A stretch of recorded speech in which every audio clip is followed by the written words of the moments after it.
Now, there should be fines for people who refuse to self-isolate if testing positive for COVID-19 or who are waiting for the results of a COVID-19 test. That's the view of our next guest, Illona Duffy, the Monaghan-based GP. Illona, why do you think there should be fines for people not obeying the rules?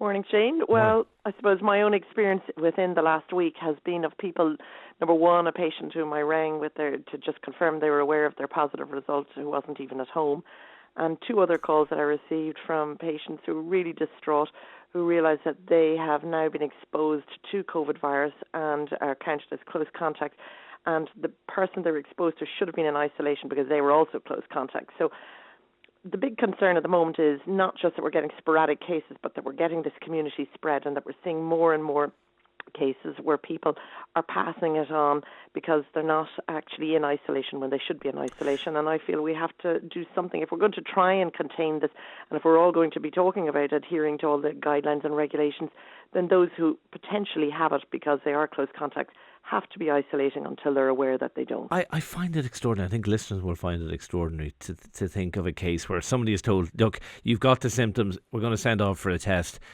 and they're out and about in the community. Is that actually, I don't doubt the cases that you're saying. Is that happening a lot, do you think? Well, I don't think it's happening a lot, and I think most people are listening to the advice they're given.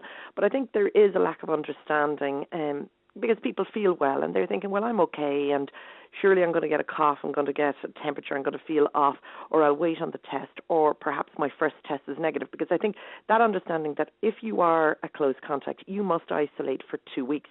And during that time, you will be offered 2 tests. But those tests aren't to get you out of isolation early. They're purely to see, could you have it and be asymptomatic?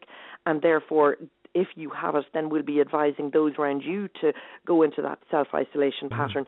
So it's really to kind of stop the spread. It's to stop be able to put the brakes on it